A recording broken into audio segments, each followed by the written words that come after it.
Pranamacharyaji, je suis exactement dans la même veine que ce que vous venez de dire sur les femmes. Je suis le père d'une fille lycéenne et je n'ai qu'une seule fille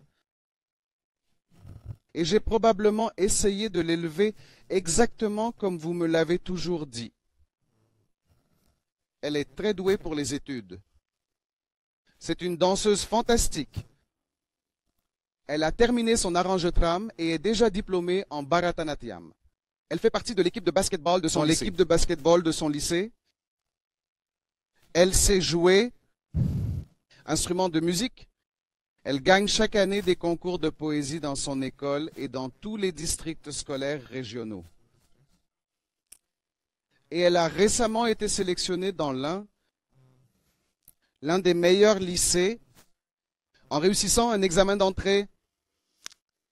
Et vous n'imaginez pas la pression qu'elle subit, car dans l'école où elle a été sélectionnée, il y a plus de filles que de garçons. Le ratio est donc un peu faible et la pression qu'elle ressent est que certaines des autres filles sont, je n'arrive pas à trouver le mot adai, que les autres filles ont des petits amis. Les autres filles ont des petits amis, mais elle est plus concentrée sur toutes ces choses.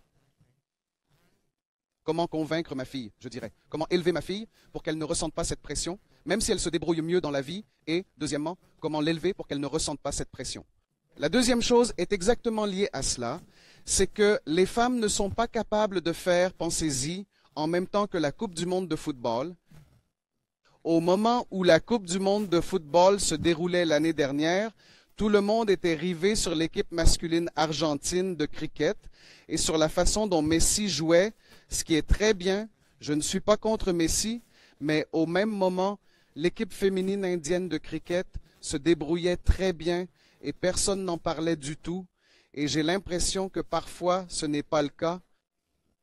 J'ai l'impression que les femmes elles-mêmes ne regardent pas le cricket féminin, le basketball féminin ou tout autre sport féminin. Le jour où les femmes commenceront à regarder les sports féminins et à soutenir les activités sportives féminines, elles se porteront bien. Il y a donc deux questions, l'une au niveau générique et l'autre au niveau de l'exemple personnel. Vous voyez, il faut placer la barre très haut.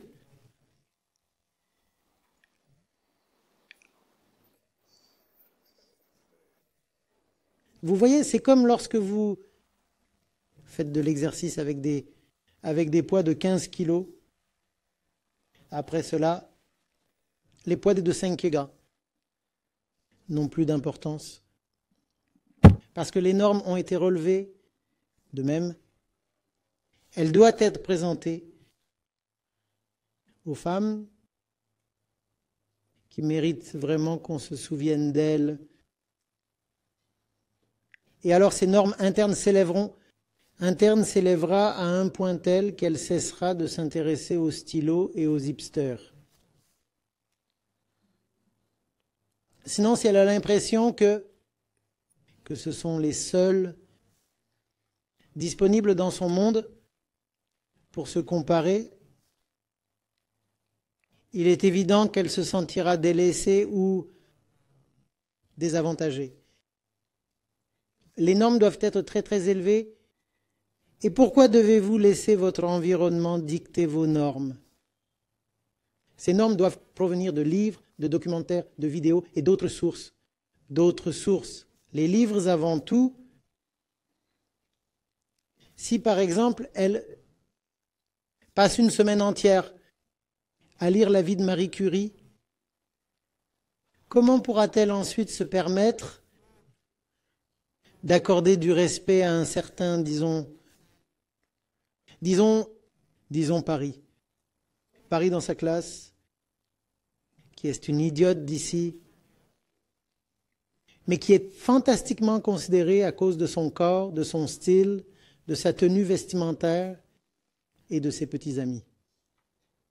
Après avoir été avec Curie, comment respecterez-vous Paris? C'est ça le problème. C'est pour cela que l'éducation est essentielle. Donnez-lui de vrais modèles solides. Et alors elle deviendra non seulement indifférente, mais dédaigneuse de tous ces adolescents typiques de l'adolescence. Voilà ce qu'il faut faire. Si je ne sais pas quel genre de grandeur est possible, alors n'importe quel type de bassesse deviendra l'étalon or pour moi. C'est pourquoi la lecture est si importante. Sinon, n'importe qui dans votre environnement viendra vous influencer et vous diriger de l'intérieur. Et cela arrive souvent à l'école et à l'université. Un certain type d'étudiant local devient le héros dominant. Et qui est-il? Un type sans valeur? Mais il peut vous voler une grande partie de votre esprit et de votre vie. Nous connaissons tous ces personnes depuis nos études, n'est-ce pas? Un type sans valeur, pris au hasard, mais il domine la scène à l'école, au collège, à l'université, et il la domine tellement qu'il peut influencer un grand nombre de ses camarades à prendre de mauvaises décisions. Effet inductif, non? Un mauvais modèle, un très mauvais type de très médiocre mais puissant. Médiocre mais puissant, séduisant et clinquant. Et ce type devient le créateur d'impression, le fixateur d'objectifs. Et il incite un grand nombre de ses camarades à adopter les mauvaises attitudes, le mauvais style de vie et, en fin de compte, les mauvaises décisions de vie. Et cela peut être réglé très facilement.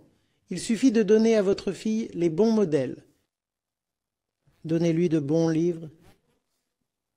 Voyez quel est son mode d'assimilation préféré. Si c'est visuel, emmenez-la voir les bons documentaires, les bons films. Voyez comment elle aime absorber l'information et donnez-lui cela. Et il y a tellement de noms, tellement de noms. Nous en avons souvent parlé, même au sein du cercle AP. Les femmes qui méritent d'être respectées, qui méritent même d'être vénérées.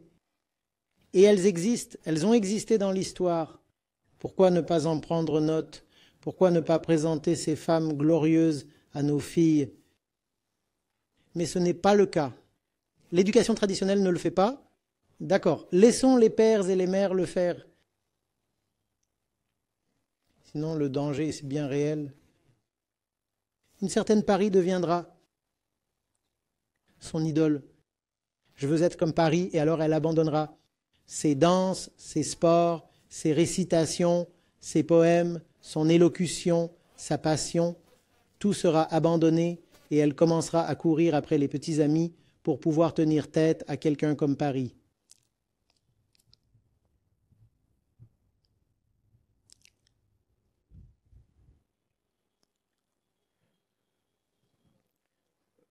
C'est ce que j'appelle les nœuds du mal. Ils ne sont pas très nombreux, mais ils sont très influents. Ils fixent la barre. Il faut les combattre et ils peuvent être très jeunes. En général, nous ne voulons pas associer le mot mal à un adolescent. Mais en réalité, même les adolescents peuvent être maléfiques. Un enfant de 15 ans peut être mauvais. Cela ne signifie pas qu'il faille le tuer. Cela signifie qu'il doit être corrigé.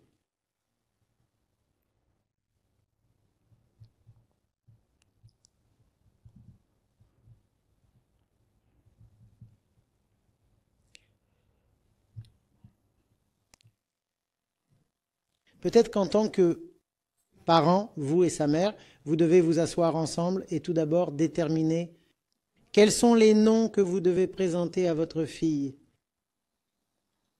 C'est vrai, lit-elle quelque chose de Sarojini Naidu? Si elle s'intéresse à l'hindi, lui a-t-on présenté Mahasweta Devi ou Mahadevi Verma. Les noms sont comparativement moins nombreux lorsqu'il s'agit de femmes.